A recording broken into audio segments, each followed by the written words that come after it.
What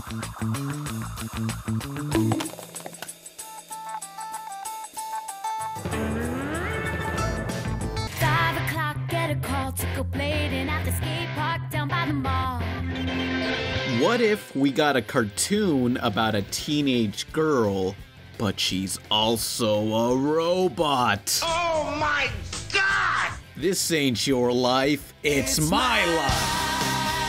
As a teenage robot. On Nickelodeon, premiering 2003, the year Evanescence Bring Me to Life, wake me up inside, can't wake up. It's about XJ9, or as she would like to be named, Jenny, a perky robot girl struggling to assimilate into human society, mostly high school.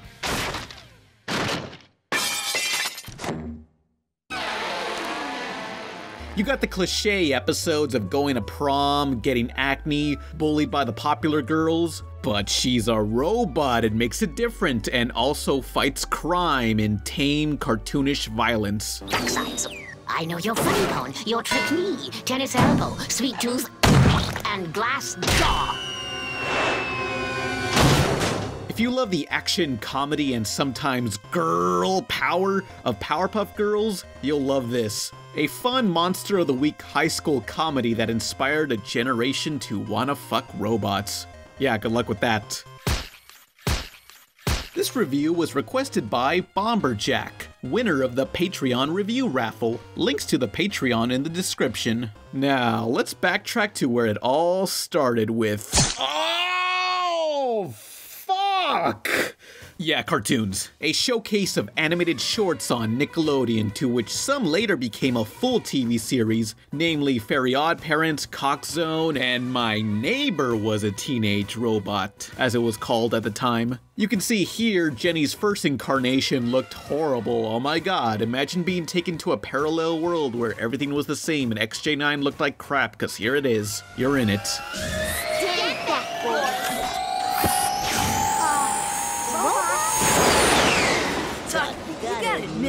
Jenny's pretty rad. Teenage Robot was created by Rob Renzetti, giving me a Renzetti. If you watched enough cartoons, you've probably seen his name somewhere in the opening credits, writing and directing episodes of the Powerpuff Girls, Samurai Jack-Off, Fister's Home for Constipated Friends, My Little Pony, and Gravity Falls makes me grab my balls. So he knows what he's doing. Nickelodeon greenlit My Life as a Teenage Robot for 3 seasons, so we get to know more about Jenny's friends and family. There's Jenny's creator/mother, Dr. Wakeman, who supports her daughter fitting into human society. Oh, honey, I understand how you feel. Your powers are still developing, and it's bound to be a confusing time. Jenny's friends, Brad, the everyman normie, Tuck, his irresponsible brother, and then there's Sheldon. He reminds me of myself, which is why I hate him. Hey there, Jenny. No doubt you've heard about the Sadie Hawkins dance. You know, girls ask the boys. Don't bother, Sheldon. Mom already told me, no boys. Him being a science geek and all, Sheldon loves technology enough to fuck it. And that's his character. He is thirsty for some Regina. Just ask her out or go away. Oh my god, what's the worst that could happen? But we're still friends, right? Friend-zoned again. You look at this dweeb and obviously he ain't getting none of that. Which is why he stumbled onto the wrong crowd in his first episode. Meet one of Jenny's lesser villains, the Lonely Hearts Club. They're romantically scorned characters seeking revenge. I bring them up because one of them clearly has a noose knot around his neck. Is he alright? Well, those one-shot villains don't matter because we all know the best of Jenny's antagonists in this and any other story taking place in high school are the snobby popular girls. Does that mean I can sit with you guys? Well... It seems we've just run out of room, but no worries, darling. We'll call you as soon as there's a free seat. These are the Crust Cousins, Brit Crust and Tiff Crust. Rich fashionistas whose outfits were clearly designed with form over function. high fashion. I would like to know why they're wearing SNL bondage gear on Nickelodeon. The Crust Cousins are pretty sadistic, going far enough to sabotage Jenny's weapons to get her expelled just because they don't want to risk her being the more popular girl. This results in the school burning to the ground. Not only will that robotic social climber be expelled, but we'll get out of chemistry class forever!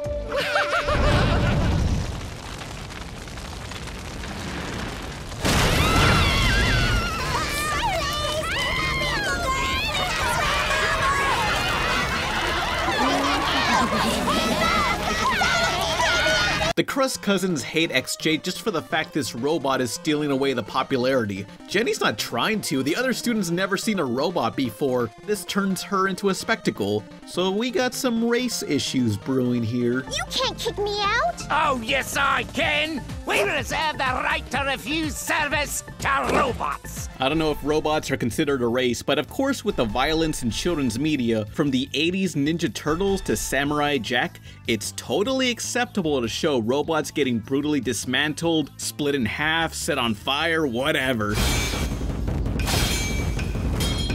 What do you think is going to happen in the future when maybe robots become integrated within our society? Will we look back on all the robot violence in the same way we look at Birth of a Nation? I don't know.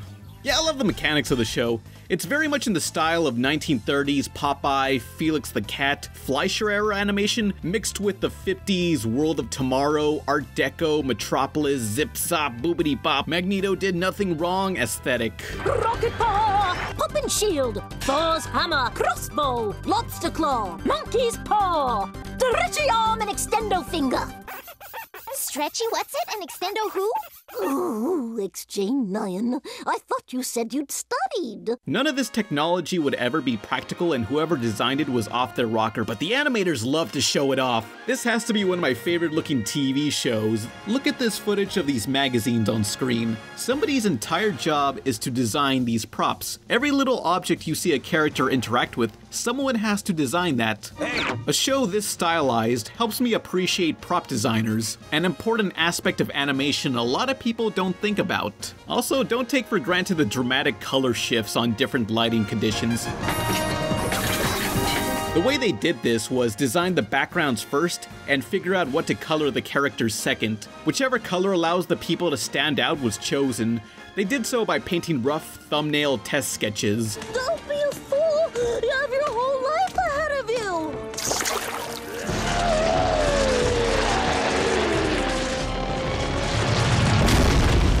Oh, no! My dad's gonna kill me! Another nice animation detail is when characters are viewed from a distance, their bodies are designed to be simplified. Yeah, I noticed a lot of techniques here were also used in Steven Universe. You can learn a lot if you check out the Teenage Blog Spot. Back in 2004, the crew of the show would blog about their work behind the scenes, and sometimes posted questionable fan art. If you scroll through this blog long enough, you'll find some weird stuff. There's plenty of cartoons today that have their own production blog and crew members interacting with fans on social media, but in 2004, this was something new. Before social media, we didn't really know who was making these cartoons. They were just mysterious names at the end credits, and maybe you'll catch one interview on TV somewhere during commercials. But now, you can just look them up and beg for them to notice you and threaten to kill them if they fuck up on an episode of SpongeBob. We're living in the future, people! We're taking a break from Jenny the Robot, one teenage girl who doesn't mind oily skin.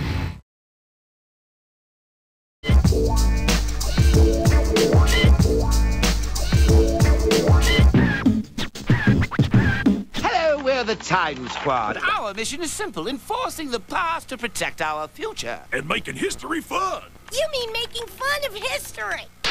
Quiet, Otto. Time Squad, all new episode Friday at 9, only on Cartoon Network. We're living in the future, people! Did anyone else find it weird Jenny's robot name was XJ9? When Time Squad came out prior, a cartoon following these time travelers that helped historical figures, one of the main characters was this robot by the name of Larry 3000, model number XJ5. In the first Teenage Robot episode, there is what looks to be XJ5 dismantled, so something's going on here. By the way, those two, They were fucking.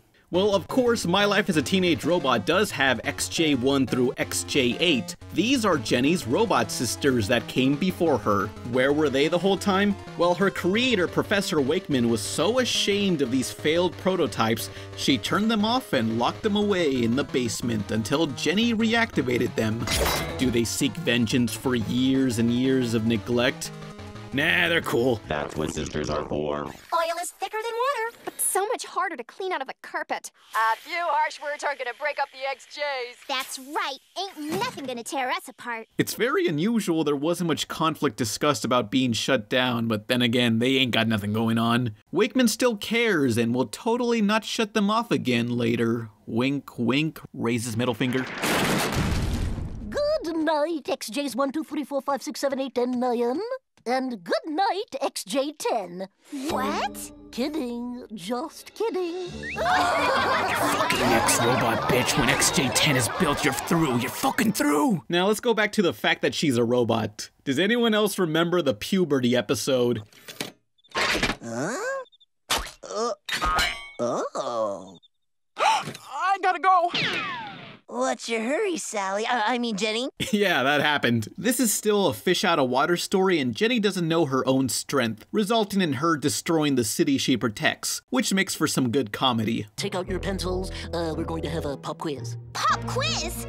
The real Miss Pulliam never gives us a pop quiz. You're part of some evil chameleon race sent to destroy humanity. But it's multiple choice! What? What is it? Did we get him? I find it funny this and Powerpuff Girls had the heroes cause destruction, but always got scolded for it. Meanwhile, so-called realistic live-action heroes blow up the city, and no one bats an eye until maybe the second movie. XJ9! Jenny herself feels very tomboyish, but still has a girly side to her. That's a good thing. There's so many cartoons with tomboys who completely denounce anything feminine. Why am I in a bunny suit? Why am I in a dress? It's nice Teenage Robot has a girl character who can, you know, like more than one style of clothing. No problems to the ones who do hate wearing dresses, but, you know, some variety. It's one of my most hated character cliches since Bully, with Letterman jacket, anime kid, goggles. Something I wish could be improved on was all her friends were guys. She does get acquainted with some female friends, but they're not as reoccurring. It would really change up the dynamic if we saw Jenny interact with more girls that weren't evil.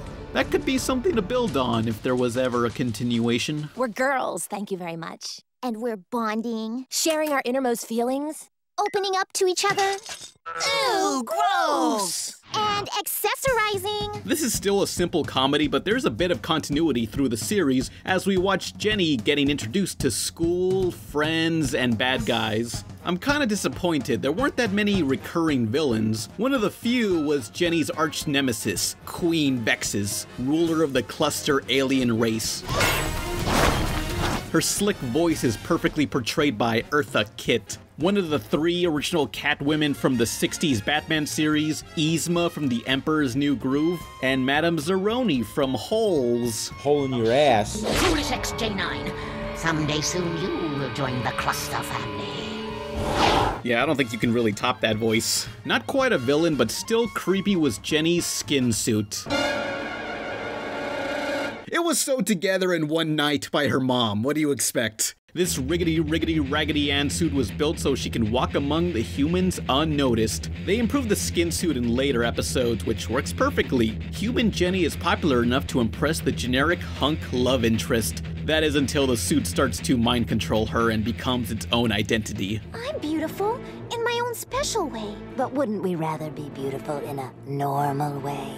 We can't just look like a normal girl. We have to behave like a normal girl. Believe we're a normal girl. It's like the Venom suit with more societal standards. Welcome to Spider-Man 3, bitch! But do you know who's the biggest assholes? Kindergartners. Here's the thing, Jenny doesn't age. She was built to be a teenage robot, although she was built 5 years prior. So they send her to kindergarten where everyone's an asshole and they mock the fact that she is the robot. But I am the robot. I am the robot. I am the robot. You are the robot. Wow, how fucking racist. You ever see the Animatrix? This is why there's going to be a robot uprising, because people are dicks. Jenny can't even enter a cafe without the owner telling her to GTFO because she's a robot. Clearly, we're in the middle of a robot civil rights movement, so I'm just waiting for them to Django Unchain the fuck out of this place. Stop! We love robots! We're Jenny's best friends! Help us! They can't do this to our town! Oh! What are you doing? Close the window! There's no time! I'm gonna need more boards. Don't we look beautiful? I'm beautiful in my own special way. But wouldn't we rather be beautiful in a normal way? We can't just look like a normal girl. We have to behave like a normal girl. Believe we're a normal girl. A normal girl can do anything. Normal is good. I have to save my best friend. Never normal! You're just a girl. It's not normal for girls to save boys. It's normal for this girl to save everybody.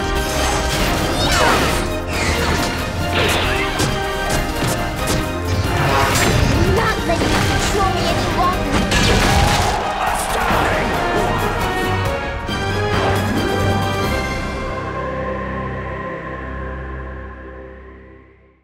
But my mom says I gotta prevent hostile aliens from annihilating us all.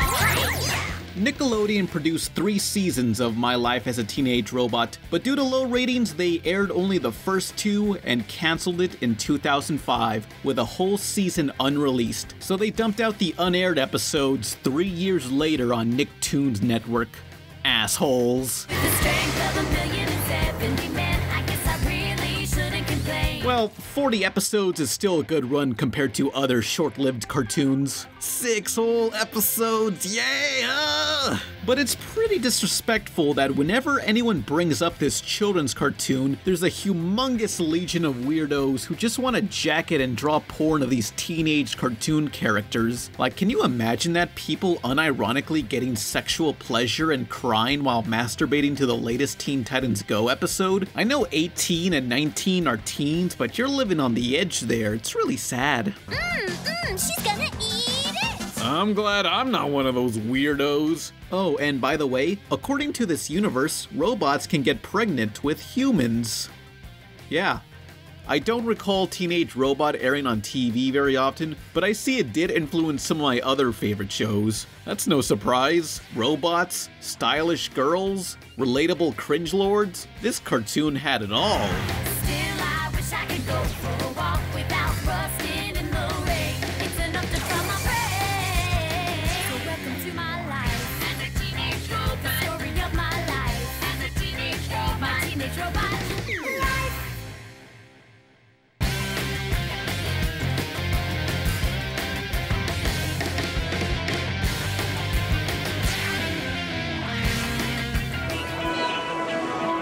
After a long week, just remember, you can come home to Primetime Friday on Nickelodeon.